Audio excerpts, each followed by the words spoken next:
Good evening and welcome to the Cancer Education Series.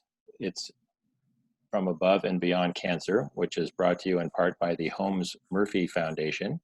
It's my pleasure as the Executive Director of Above and Beyond Cancer to introduce our founder, Dr. Dick Deming. Dick?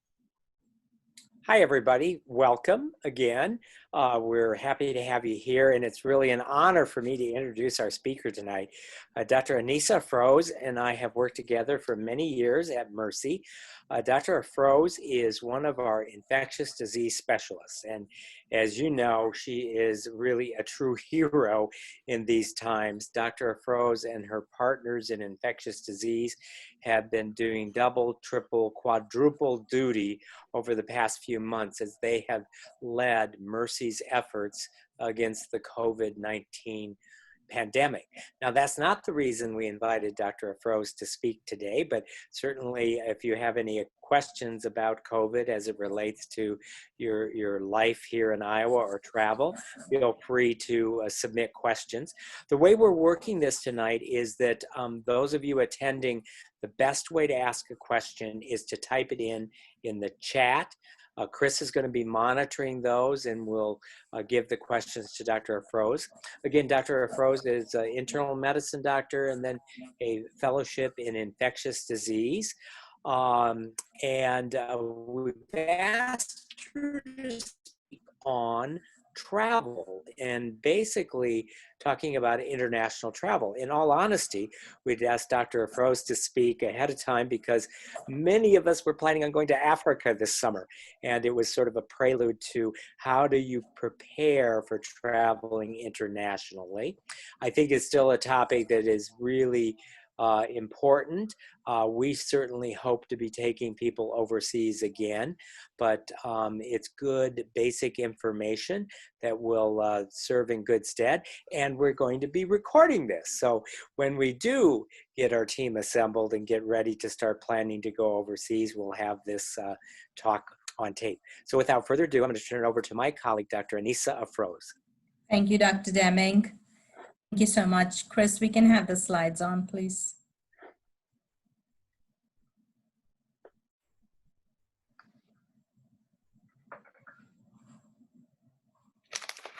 Excellent. Thank you, Chris.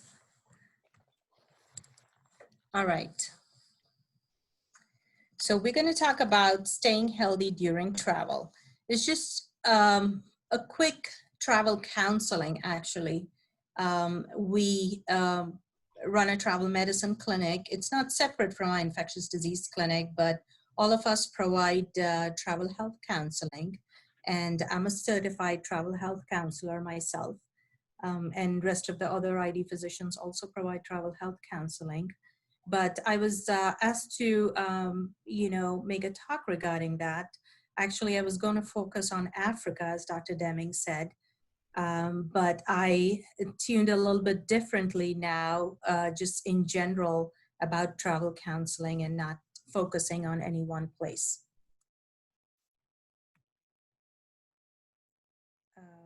Chris, I'm not able to move the slides.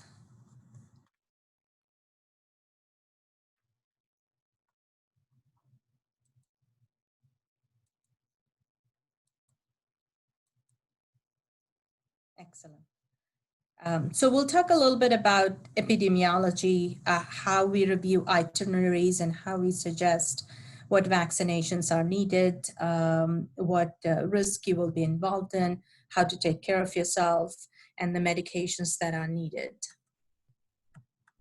Next slide, please. So a little bit about epidemiology. Travelers are very important because we move from place to place, especially when we do international travel. We tend to sometimes get infected with diseases that are not commonly known in the United States. So non-endemic diseases need to be recorded. And there are agencies out there. Next slide, please. There are clinical networks and surveillance systems from International Society of Travel Medicine, CDC, WHO. They track the post-travel illness so that people are made aware, and they bring forth travel notices for travelers to know beforehand when they are traveling to another country. So before you go, it's good to know what you will get into. Good to know, read about a little bit about culture of that place. What are the resources available? What's the currency? How much you should carry in your wallet? How much you should be using your credit card? What's healthcare access if you get sick? Where you will seek clinical care, and your accommodations where you're going to stay. Now, there are different kind of travels, and we'll go in a little bit depth a little later on. So when you visit a travel clinic, as I said, we review your itinerary and we see what vaccinations you need and what medications you need. We immunize the travelers in our clinic, we educate and advise, and we prescribe appropriate medications.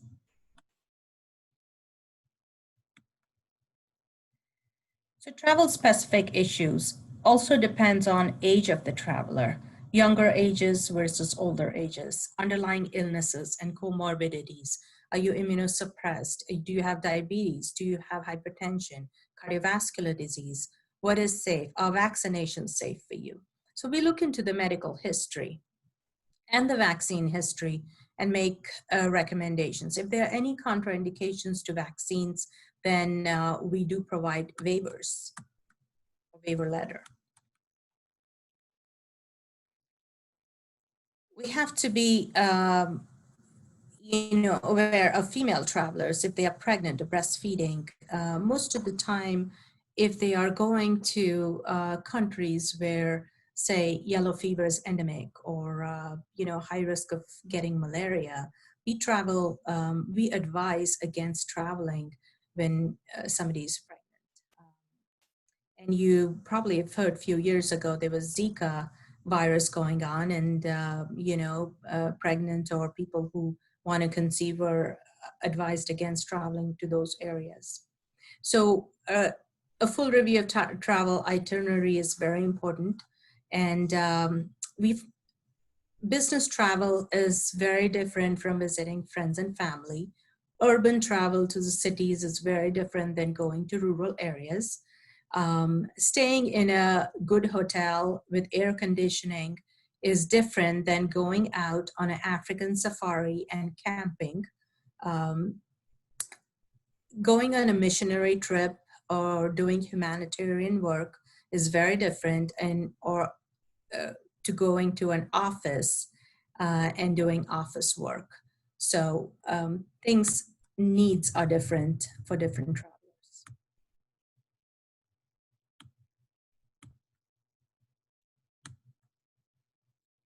There is something that I learned about the Smart Traveler Enrollment Program. It is a few forms that you fill up online, and there are certain benefits in enrolling this prior to your travel.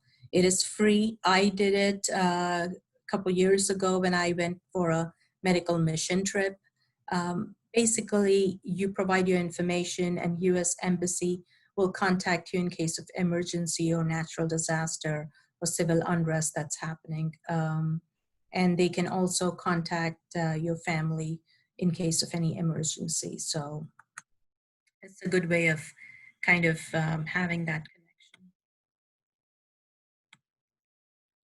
connection. Travel Health Resources, CDC Yellow Book is a great resource. I visit and read the Yellow Book off and on. I get most of the vaccine information, and it usually comes, I think, almost every year it's published. There are several places where you can go for information. CDC.gov is the best place. WHO also has it. There are State Department websites. There is International Society of Travel Medicine and the Yellow Book that I mentioned.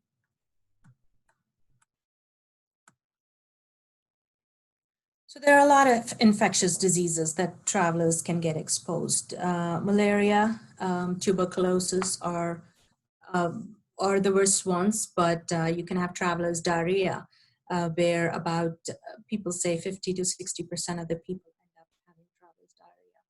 We'll talk a little bit about how we can prevent that. Dengue and chikungunya and Japanese encephalitis are mosquito-borne illnesses. So we talk about protecting yourself against mosquitoes. Cholera is endemic still in certain parts, and there is a cholera vaccine we will talk about.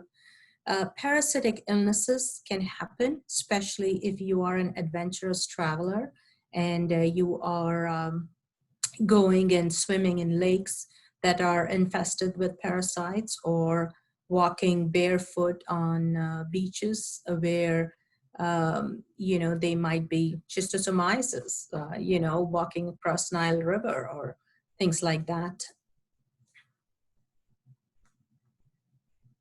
Other risks are accidental injuries, environmental hazards, crime and assault can happen too. And if you are in a traumatic condition, then you may have psychiatric problems. Animal bites and stings, skin disorders are common, rashes, and altitude sickness, and several other things. Pre-travel counseling usually should be done well ahead. If you are thinking about travel, you should visit a travel clinic or discuss at least with your primary care provider as to the needs for your travel, at least a week, at least 6 to 8 weeks, a minimum of a month, because if you need vaccinations, you need some time to produce antibodies to those vaccinations. So that's why we advise you seek travel counseling way ahead.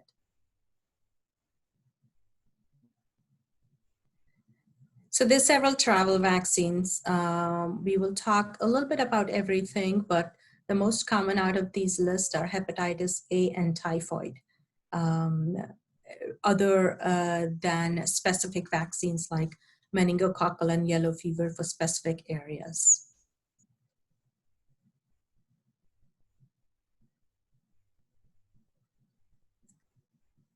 So general guidelines about vaccination, specific vaccine requirements, we need to be aware based on the itineraries. If you're going to a yellow fever zone, you are required to have a yellow card stating that you received yellow fever vaccine.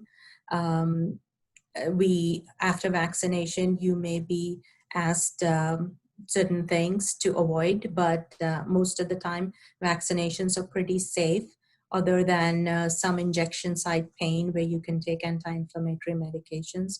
You are pretty okay.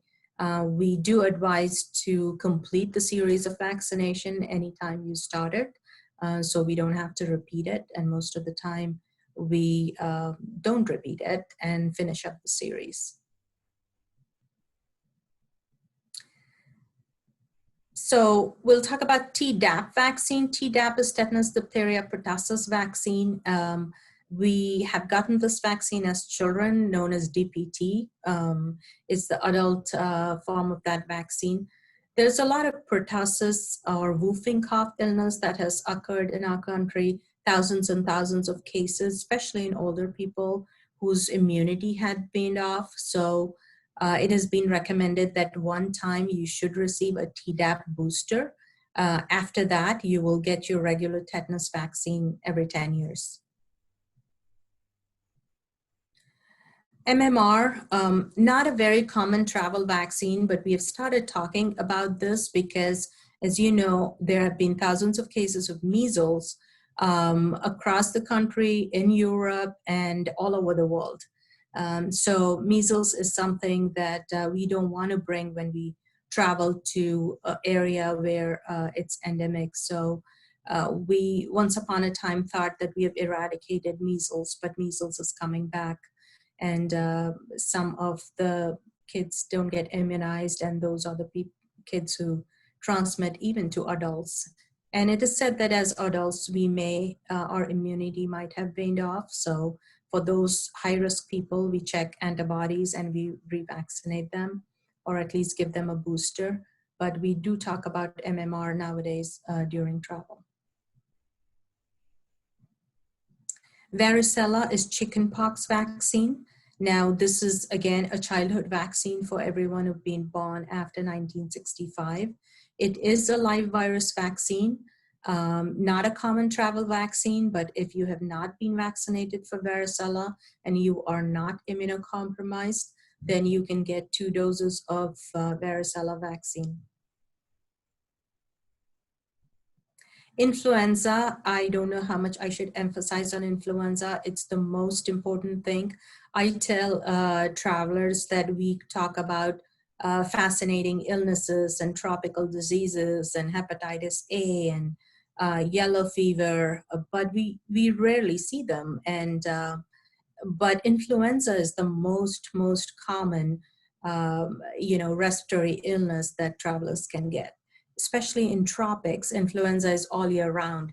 Here in northern hemisphere and southern hemispheres, it's seasonal, but in the tropics, it's all year round, and you can get exposed to influenza viruses during in the airplane and during your travel, and you don't want to be sick with it.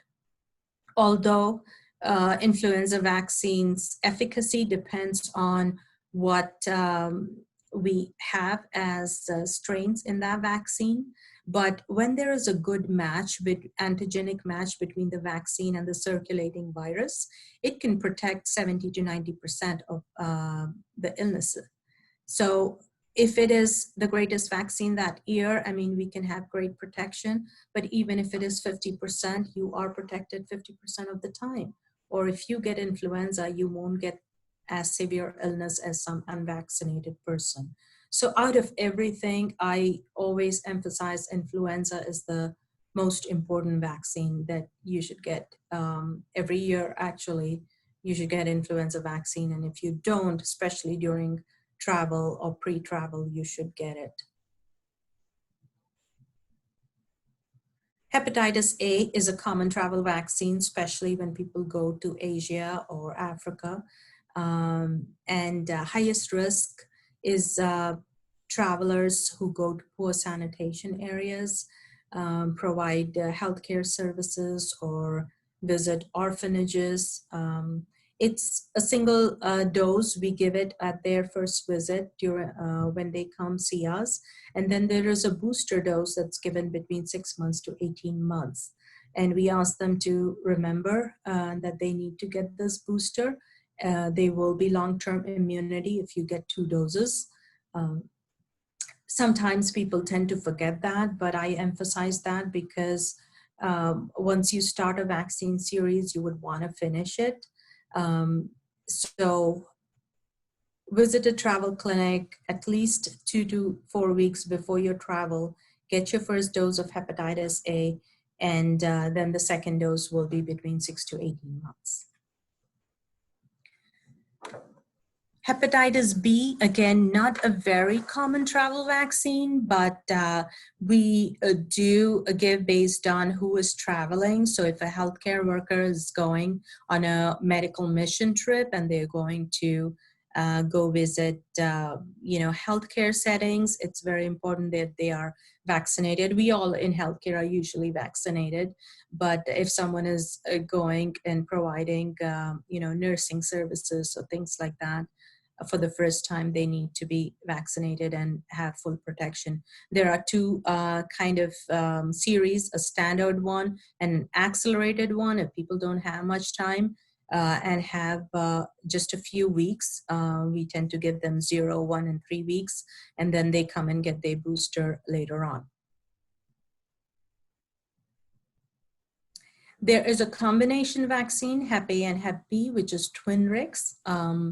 And this is this provides very good protection against both Hep A and Hep B, and this reduces your number of visits also to the clinic. Typhoid is actually a very common travel vaccine. There are 2 kinds of typhoid vaccines. One is injectable and inactivated. Anyone can get inactivated vaccine, even the immunocompromised folks can get inactivated vaccine. It is 1 dose before travel, and it lasts for 2 years. Whereas oral live vaccine actually is 4 capsules that you will take every other day. The good part of live vaccine is it produces more antibodies and it's more immunogenic. So it lasts longer for about 5 years. But we do not give these to immunocompromised people because live vaccine is contraindicated. Cholera vaccine was approved actually in 2016 here in the United States.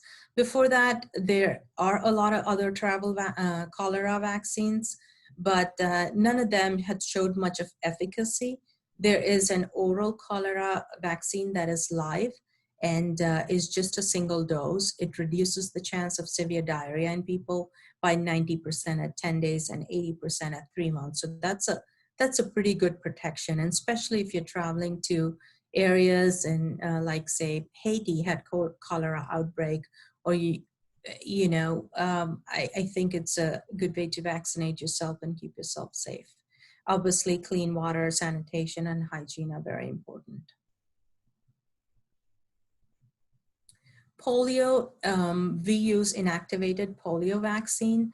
Now, polio is pretty much eradicated from most of the places, but there are certain places in Africa, Indonesia, Pakistan, and Afghanistan, and Yemen where polio is still prevalent. Inactivated vaccine is injectable, and there is a live oral polio vaccine also that's given in other countries. So that is the map of Africa with countries where polio is still prevalent. And if travelers are going to those areas, we give them 1 dose of inactivated polio vaccine.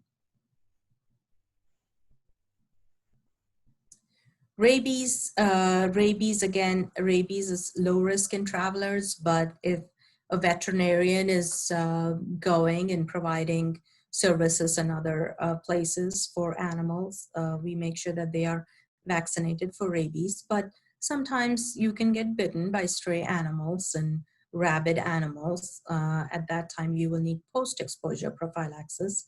But for pre-exposure, you get 4 shots of human diploid cell vaccine or the chick embryo vaccine. If you get exposed to rabies post-exposure and you're already been vaccinated, then you just get 2 doses post-exposure. But if you've never been vaccinated and you've been bitten by a stray dog in a strange country, then you do need post-exposure prophylaxis with not just the 4 doses of vaccine, but also immunoglobulin. Now, immunoglobulin is very expensive and it's not available everywhere. So you have to be aware where you will have access to immunoglobulin, because that's very important. It provides immediate protection, whereas vaccine takes some time to provide protection because your antibodies have to develop against the vaccine. So if you are really in trouble and have been exposed to rabies, then you need the immunoglobulin on day 0. Rabid animals here in the United States, they're mostly raccoons. They are foxes and bats, and that one is skunk.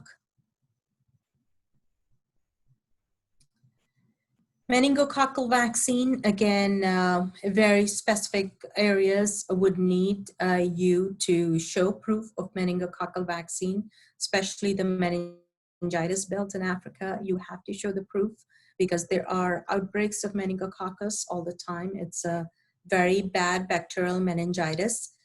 We have a vaccine that protects against, ACY and W135 serotypes, but there are other serotypes also people can get infected.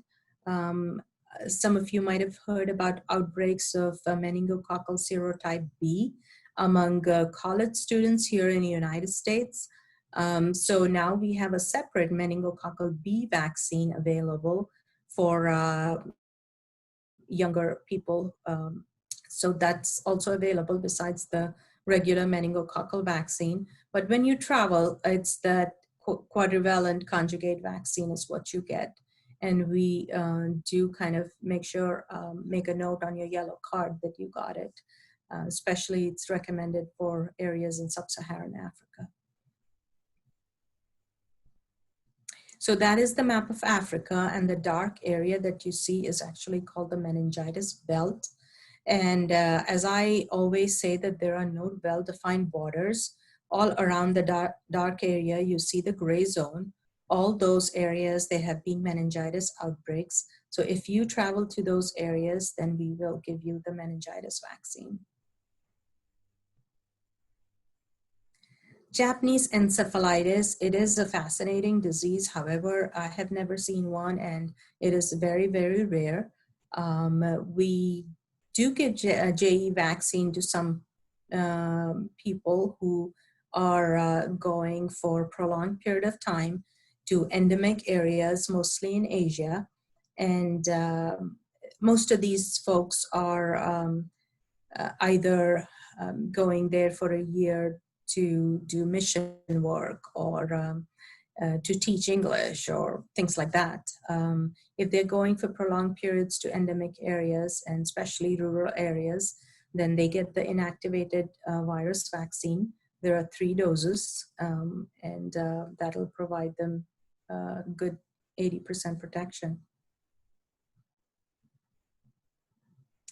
Yellow fever, again, yellow fever for specific yellow fever areas. It's very important. You won't be allowed to go out of the airport if you don't have a yellow fever vaccine documented on your yellow card. So it's important to get yellow fever vaccine if you're going to those areas. It is, however, contraindicated in immunocompromised patients. So ideally, we recommend those folks who are immunocompromised shouldn't be going to areas with yellow fever. But if they do have to, then they will need a waiver letter from us saying that you cannot be vaccinated for health reasons. And that will suffice for your travel. And this is the yellow fever zone in Africa. It's pretty much all the middle area of Africa. There's several countries have yellow fever outbreaks all the time. Even the gray zone that you see there, this is from CDC. Most of my talk and information is from CDC today. This map from CDC, and those areas do require proof of vaccination. Yellow fever needs when you travel to South America. You see most of Brazil and Bolivia, and most of the areas that are in the yellow zone do need proof of vaccination. Now, that's enough for vaccines. We'll go to what prescriptions you might get when you travel.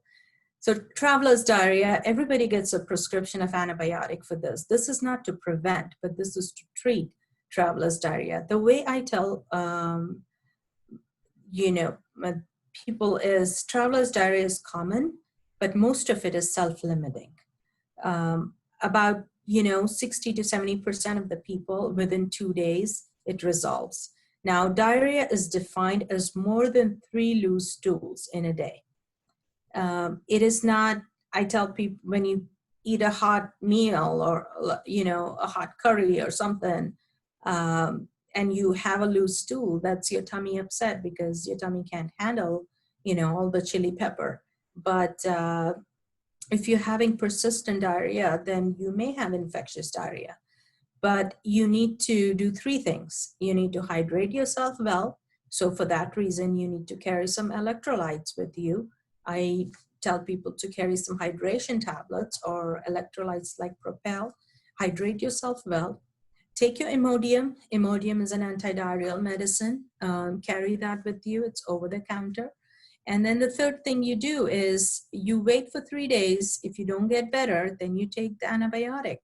We don't recommend taking antibiotic right at the first day because they themselves can cause diarrhea and stomach upset. So you wait until day 3. If you're not getting better with hydration and Imodium, then you take the antibiotic as prescribed. The commonly prescribed antibiotic are Levaquin and azithromycin. Second thing is malaria. Malaria is very common, you know, in endemic areas, but we do see off and on travelers come in with malaria. Malarone is a combination of two anti-malarial medications, the most common one with the least side effects. That's my favorite medication to prescribe for malaria prophylaxis. And this medication you will take no matter what. You start taking a couple days before you leave, all through your travel, and then 7 days after you come back. Doxycycline is a common antibiotic. Some prescribe this. You have to protect yourself from sun and cause a sunburn. So not quite a good prophylaxis for adventurous travelers who are going to be outdoors. Mefloquine is another malaria prophylaxis medication, and it does have some side effects. Chloroquine is not prescribed that commonly because there are only certain areas where you can give chloroquine, and the rest of the time, you know, areas the malaria is resistant, Plasmodium is resistant to chloroquine. So only specific areas we give chloroquine. Other thing is altitude sickness. Diamox or acetazolamide is the medication we prescribe if you are going on Mount Kilimanjaro and you are, you know, susceptible to altitude sickness, then you take acetazolamide. Motion sickness, if you are going on a cruise and you can't, you know, tolerate the travel, or you're going in an airplane and you have motion sickness, some people use scopolamine patches. So that we prescribe those too if you are susceptible to that.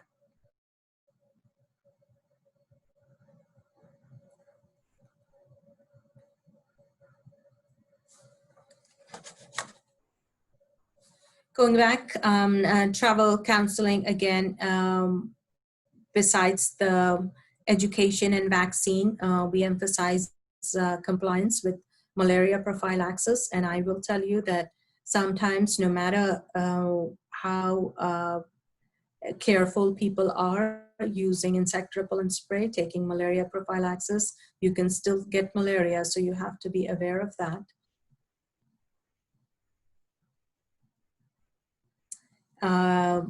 Malaria endemic countries in Western Hemisphere, you can see that. And a lot of malaria in Africa and Asia. So malaria prophylaxis is a very common prescription that we give. Other things to talk about during travel, or before travel rather, is travel health insurance.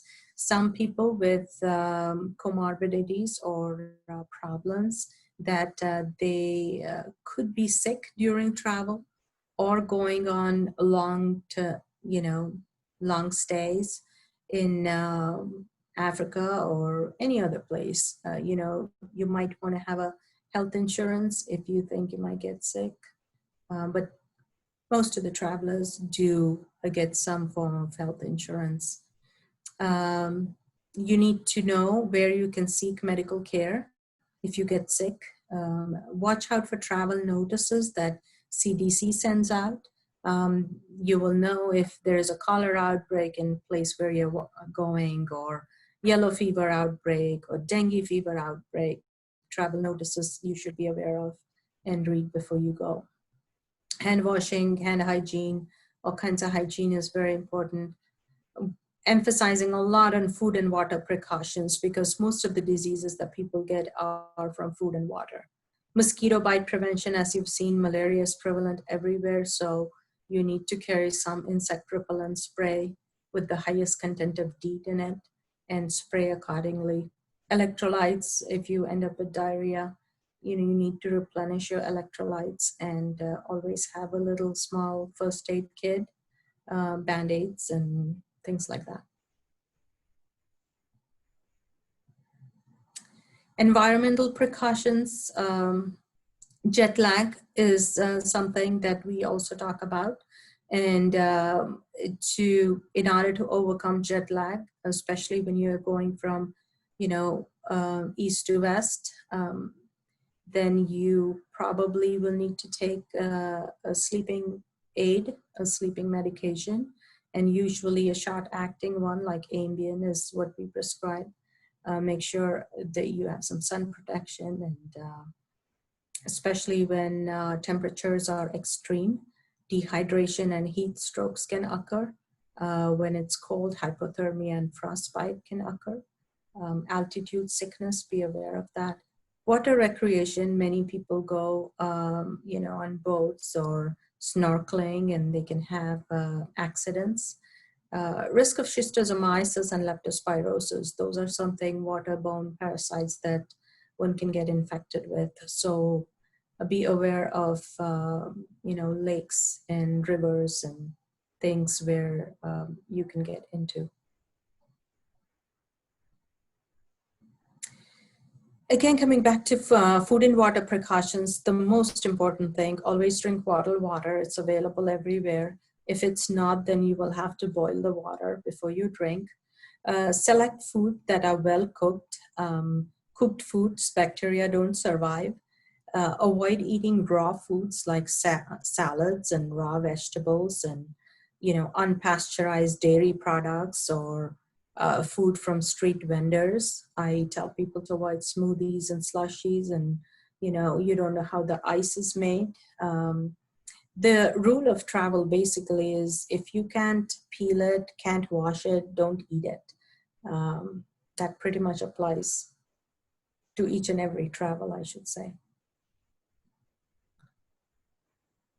So vector precautions, preventing yourself from getting bitten by mosquitoes. As I mentioned, insect repellent with the highest content of DEET. There are permethrin treated clothes you can get in camping stores, you can get online.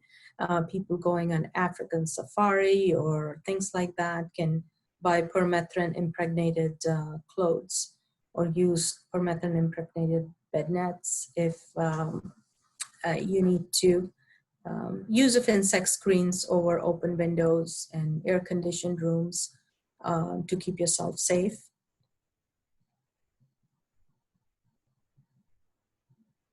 That is just one brand of insect repellent. Bloodborne pathogens, these and STD precautions are very important. These are mostly, younger folks who get into accidents and can get STDs, and some healthcare workers can get exposed to bloodborne pathogens like HIV and hepatitis C. Animal precautions, if you are an adventurous traveler and you are, trekking yourself through the Amazon or things like that, be careful about animals, snakes. Think about rabies exposure. If you get bitten by an animal, stray animal that you don't know, you talk to local people, go seek local medical care. They are aware of what animals live in those areas, and you will be vaccinated.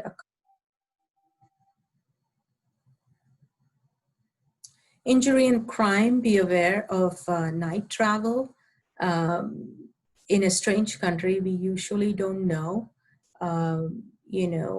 People can, come in and rob you, and not just robbing you. I mean, they can be, some other injury that can happen. So be careful about that. Drugs and alcohol, usually in strange countries in the nights when you don't know people around. That needs to, people need to be aware of that. Local crime risk, local police stations where they are, you need to be aware of those situations. And certainly we don't want to end up like this on our travel. Travel emergency kit, it consists of all your medical records. If you have any problems, medical conditions, make sure you have a medical record, that you keep it with yourself. You make sure you keep prescription medications. I ask people not to put all prescription medications in their check-in luggage because that can get lost. keep it in your hand carry that you will keep safe. Simple medications like decongestant, cold medicine, little Band-Aid kit, those are important, and an extra pair of glasses if you wear glasses.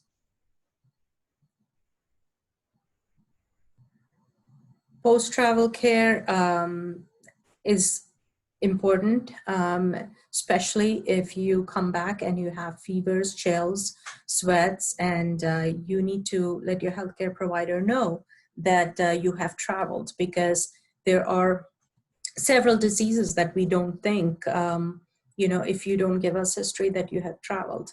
If you have traveled and you have persistent diarrhea that's not going away, you need to seek medical attention. Cough, weight loss could be signs of TB, tuberculosis. So you need to make your healthcare provider aware of your travel if you get sick post-travel.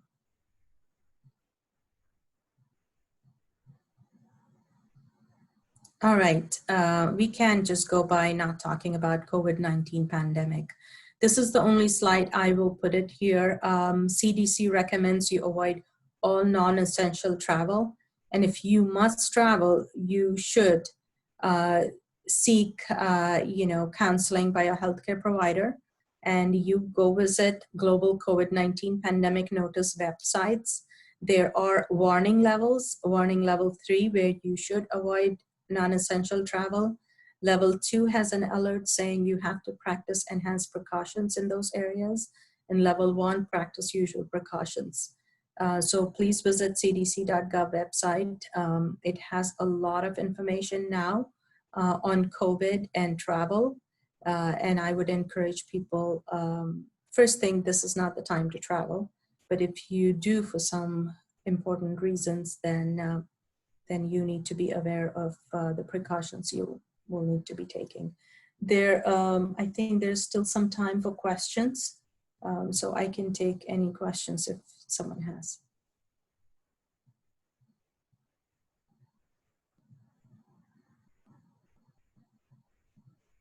Great. Thank you, Dr. Afroze. So I'd ask anyone who has questions to type it into the chat while we're waiting for other questions. Let me ask you a question. This is really my own curiosity, and you can get as deep into this as you want. So I've heard that we're looking for the end of COVID, but I'm not sure what the end of COVID means. And it may mean herd immunity. And my understanding of herd immunity is that maybe if 70% of the population has immunity, that will essentially bring new cases to a very, very, very low rate. And 70% of the population getting immunity means that either 70% has been exposed to the virus or we have the vaccine. My understanding is we're still a ways away from the vaccine. So as we resume, or as we start exposing ourselves to more contact, it seems that healthy people who might test positive but aren't sick are actually a movement toward herd immunity. And some of the numbers, and please, I'm not an infectious disease person. That's okay. But as I see, the more we get like healthy people who test positive but aren't sick, rather than seeing that as a negative, isn't that a positive in terms of establishing herd immunity? And are more important numbers to look for is like how many sick people are in the hospital as opposed to how many healthy people test positive but aren't sick? So I guess my question is, how to interpret the news media where all of a sudden, like it's like we're on the brink of disaster again because a lot of young people are testing positive even though they're not very sick. So maybe I ask you to challenge my thinking about how to interpret So going right to your first comment of end of COVID, I don't think there's going to be an end of COVID. COVID is going to be in the community for a long, long time to come, although not as intense as it is now. As any other, H1N1 we had a few years. H1N1 is still prevalent, but we don't see just H1N1 influenza, right? So COVID is going to be in the community for a long haul. Talking about immunity, so far we have not proven that if people get COVID and have antibodies to COVID, these antibodies are protective. So we don't know that. We are learning every day about this. And, we may get something down the line that we will prove that the antibodies to COVID are protective, but not at this time. So we don't know. Vaccine is going to take some time. Perhaps end of 2021, at least we will have some vaccine is what we are thinking to start for healthcare workers, and then it will be given to the community after that. The population also, people are estimating maybe just 50% of the people will get vaccinated. So when you see that, then the rest 50%, you assume that, okay, they will be safe just because these 50% have antibodies. It's kind of hard to say a number. Herd immunity will happen, but it will take a long time. So COVID antibodies need to be protective if people don't get vaccinated. So that will be a population that will come under herd immunity. People who get vaccinated will be protected. So we may see herd immunity in a few years down the line, but it's nowhere close. Talking about surges and all that at this time and asymptomatic people. Yes, there are asymptomatic people. It's great. Again, they may produce antibodies and be safe and, not get sick. But there are a lot of other people who will get sick, and they are still getting sick. The shift, as I was talking to you earlier, has shifted from the elderly population to a younger population. And younger population mix in the community more than the elderly population. So, even though they may not get sick, they will get others sick. And they will take it to their parents, or, you've seen COVID in children too, or the immunocompromised people. We're seeing 30-year-olds get admitted with cough and, shortness of breath and florid pneumonia. We don't have as many people on ventilators because those people who were on ventilators at a period of time were people who were elderly, who had comorbidities. Although not to mention in Iowa, we had some meat plant, employees who were on the younger edge. They were 40s and 50s, but most of them were elderly with comorbidities. But now we don't have as many people on ventilator, but we have a lot of younger people getting admitted to the hospital who are sick and who have florid pneumonia and who are getting treated. And there is that, asymptomatic people who will keep transmitting because they are asymptomatic, and they will be everywhere in the bars and, movie theaters and, restaurants. They are everywhere. So that is the main reason that even though you are asymptomatic, you have to wear a mask to protect others. And not everybody's going to get tested either. So, wearing a mask protects yourself and others. Great. Thank you for that insight. Other questions? Chris, do we have any in the chat box? No, I don't see any at this time. The one question I had was, most of us don't know our medical records well enough to know which vaccines we did or didn't receive as children. Is that really the only way to sort of make sure that your records are complete and that you have some knowledge of that, or is there any way to know just by a blood test which vaccines we have or have not had? Yeah, so if you totally don't know what you got, and then there are some blood tests we can check antibodies. We can check antibodies to MMR vaccine. We can check antibodies to varicella, which is chickenpox. You might have had chickenpox as a kid, so you might already have antibodies, and you don't need a vaccine, right?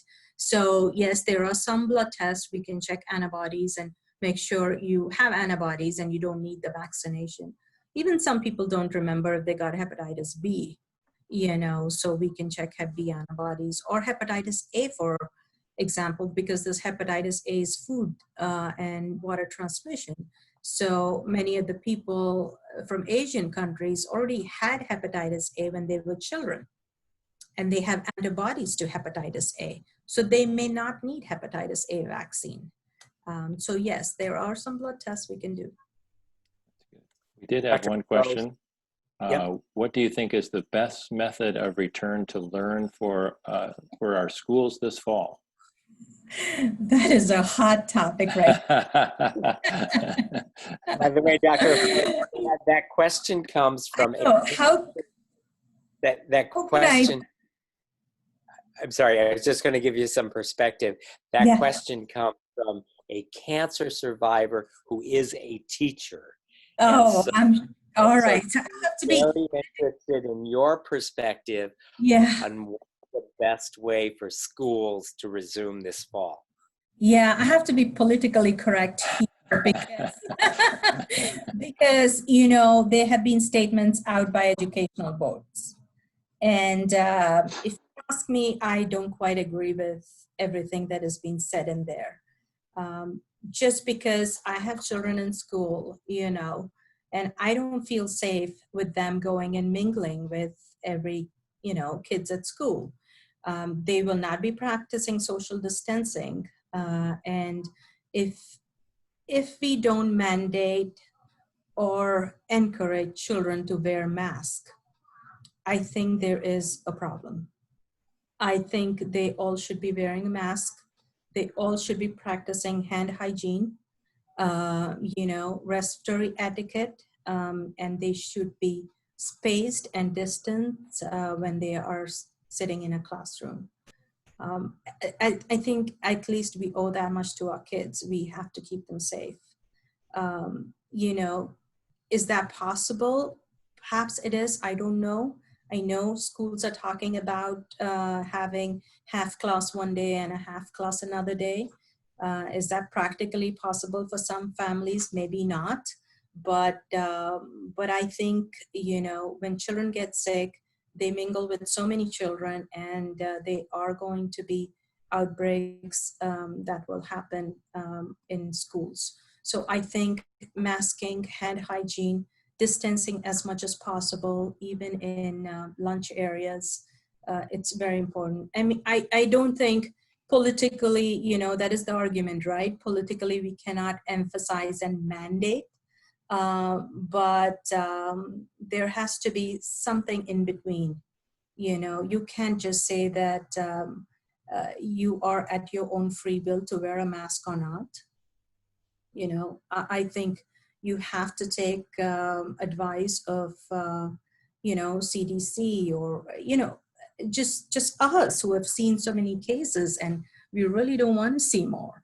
We want to be done with this at some point, right? So I think, I think we should emphasize that school boards readdress that statement that they have put out. I know that states have given districts some liberty to tweak that, and I think states should take responsibility and revisit what they have put forth, the Board of Education or whoever they are. Great. Thank you. Thank you, Dr. Afroze. And teachers have a very big responsibility here. It's huge, yeah. Very big responsibility, yes. Yeah, I hope that we're taking the opportunity to do the appropriate research so we can get a little bit more certainty about some of the things. As you know, there's so much shooting from the hip, meaning we're trying to come up with good policies without having all of the science. And as you know, everything is sort of this tension between overabundance of precaution and throwing caution to the wind. And how do you find that middle path, and how do you find the right science? One thing that I wanted to mention that you didn't particularly address, but it's not so much infectious disease, but individuals who are involved in adventure travel. One other recommendation is it's very inexpensive to get emergency evacuation insurance. So Yes. you might be out in the wilderness and might need to have like a helicopter come rescue you. It's very inexpensive up front to buy that sort of insurance because very few people need it. But if you ever really needed it and you didn't have insurance, it can end up being very expensive. So in my travel around the world doing adventure activities, that's one of the things that it's so inexpensive up front if you're going to be out in the wilderness to help make sure you mitigate any serious risk in there. Yeah, excellent point. Thank you, Dr. Deming. Dr. Afroze, any concluding remarks before we say goodbye? No, I think, be careful when you travel. But don't stop traveling. Do not travel at this point, but when we open up travel, you got to be still very careful. Great. No, I really appreciate those words of wisdom. And thank you. I know how busy you are, and thank you for taking the time to speak to us. We're going to be we have recorded this. This will be available, and we'll use your talk many, many times in the future. Thank you. Thank you. My pleasure. Thank you. Everybody. Thank you. If you're listening live, next week we have 2 dietitians. They're going to be talking about the role of science and nutrition as it relates to staying healthy and being healthy and avoiding cancer. So come join us again next week. Thanks, everybody. Thank you. Thank you.